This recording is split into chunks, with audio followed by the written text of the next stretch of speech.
Hello दोस्तों, हमारे learn forever channel में आप सभी का स्वागत है। केवीएस के सिलेबस के अकॉर्डिंग प्रश्नों की श्रृंखला हमने चालू की है, जिसमें ईवीएस में द इंस्टीट्यूशंस ऑफ डेमोक्रेसी के क्वेश्चंस हमने श्रृंखलावार वीडियोस में अपलोड किए हैं, जिसमें हमने संसद, लोकसभा और राज्यसभा से संबंधित इंडिविजुअल वीडियोस डाले हुए हैं। आप उन्हें देख सकते हैं। आज इसमें हमने आखिरी वीडियो संसद और लोकसभा तथा राज्यसभा से संबंधित कुछ मिक्स्ड क्वेश्चंस डाले हैं। आप उन क्वेश्चंस को ज़रूर पढ़ें, क्योंकि यह केवल केवीएस के लिए नहीं है, बल्कि आप डीएसएसबी, टीजीटी के लिए, अन्य टेट एग्ज़ाम्स में टीजीटी के लिए और पीआरटी के लिए भी आप इन क्वेश्चंस को देख सकते हैं। वैसे तो ये सभी क्वेश्चन सभी एग्ज़ाम्स के लिए यूज़फुल हैं, क्योंकि पॉलिटिकी के क्वेश्चन लगभग एक से ही हर एग्ज़ाम में होते हैं। तो चलिए दोस्तों, हम आज के क्वेश्चंस की श्रृंखला चालू करते हैं। और पहला प्रश्न है, लोकसभा में अनुसूचित जनजातियों के लिए निम्न में से किस राज्य में सर्वाधिक सीटें हैं? आंसर है उत्तर प्रदेश। अगला प्रश्न, भारत की संचित निधि से धन निर्गत पर किसका नियंत्रण होता है? तो इस पे नियंत्रण होता है संसद का। अगला प्रश्न है, किस अनुच्छेद के तहत वित्त विधेयक लोकसभा में प्रस्तुत होते हैं? आंसर है अनुच्छेद 109। अगला प्रश्न,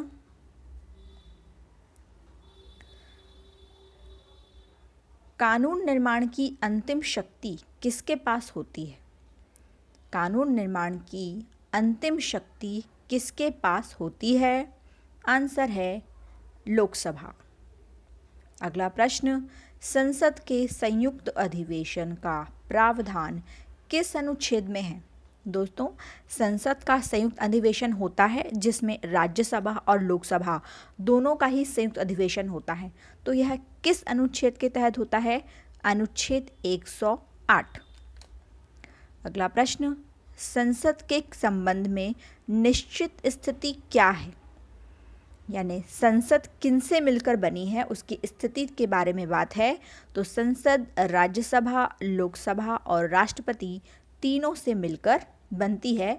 हमारे पिछले वीडियोस में हमने आपको यह बताया भी है। राज्यसभा के सभापति का कार्यकाल कितना होता है? दोस्तों, राज्यसभा के सभापति का कार्यकाल 5 वर्ष का होता है, लेकिन राज्यसभा के सदस्यों का कार्यकाल होता है, आप हमें कमेंट करके बता सकते हैं दोस्तों, सदस्यों का कार्यकाल।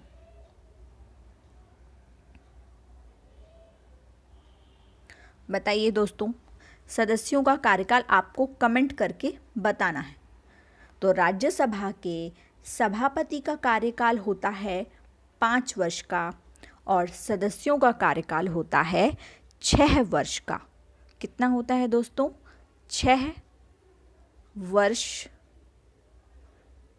का।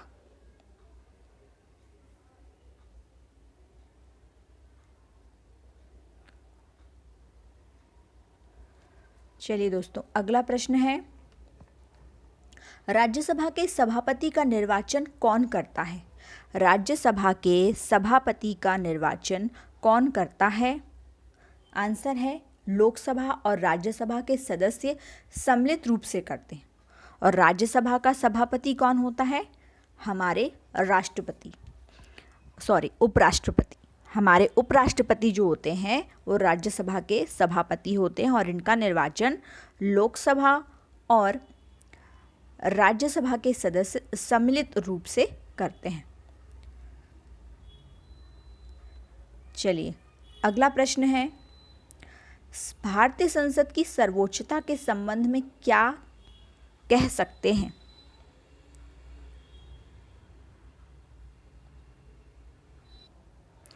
दोस्तों, अगला प्रश्न है, भारतीय संसद की सर्वोच्चता के संबंध में क्या सत्य है?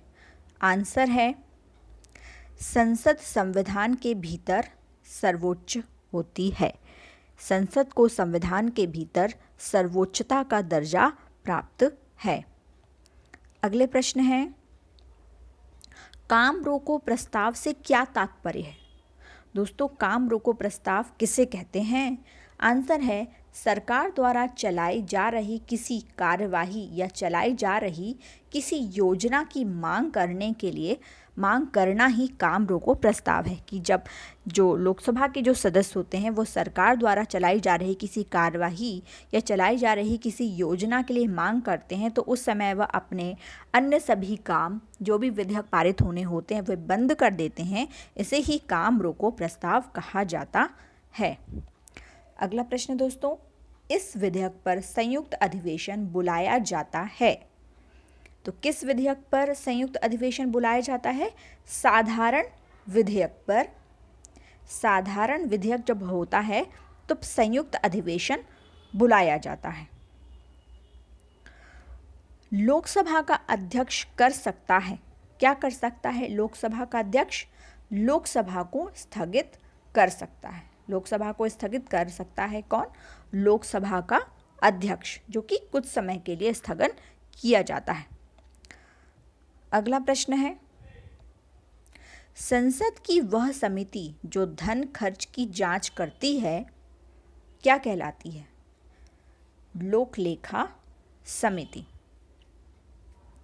लोकसभा अध्यक्ष को उसके पद से हटाया जा सकता है। किस तरह से लोकसभा के अध्यक्ष को पद से हटा सकते हैं? लोकसभा में पारित पद से हटाने संबंधी प्रस्ताव के द्वारा। अगला प्रश्न है, राज्यसभा अध्यक्ष को हटाया जा सकता है। तो संसद में राज्यसभा अध्यक्ष कौन होता है?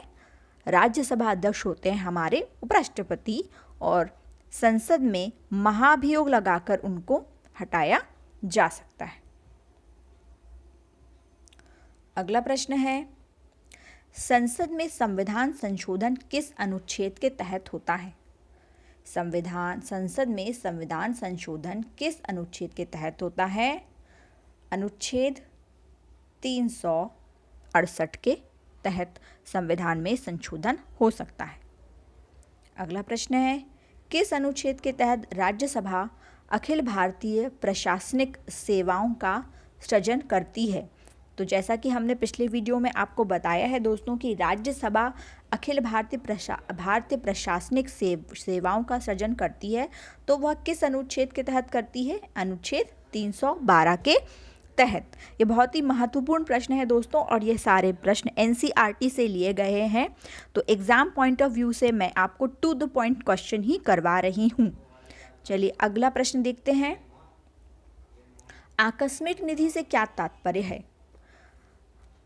आकस्मिक व्यय पूरा करने के लिए राष्ट्रपति द्वारा जो राशि खर्च की जाती है वह आकस्मिक निधि कहलाती है। तो दोस्तों, आज के हमारे जो प्रश्न हैं वो यहीं पर समाप्त होते हैं, और अब आने वाले प्रश्नों की सीरीज में हम आपको राष्ट्रपति से संबंधित प्रश्न अपलोड करेंगे। तो इस तरह से आपका सिलेबस के अकॉर्डिंग जो चैप्टर्स हैं, टॉपिक्स हैं, वो कंप्लीट होते जाएंगे और आपको कुछ भी अलग से पढ़ने की ज़रूरत नहीं है। मैंने अपने वीडियोस में NCERT के अकॉर्डिंग सभी क्वेश्चन अपलोड किए हैं, और यह क्वेश्चन केवल 8th या 9th क्लास नहीं बल्कि 12th क्लास तक के क्वेश्चंस मैंने चुन के अपलोड वीडियोस में किए हैं। तो आप इन्हें लर्न करते जाएं, इन्हें रिवाइज करते जाएं डे बाय डे, तो आपके द इंस्टीट्यूशंस ऑफ डेमोक्रेसी पर बहुत अच्छी एक पकड़ बन जाएगी। पॉलिटी से संबंधित प्रश्न आपका डे बाय डे कंप्लीट होता जाएगा। ओके दोस्तों, थैंक यू।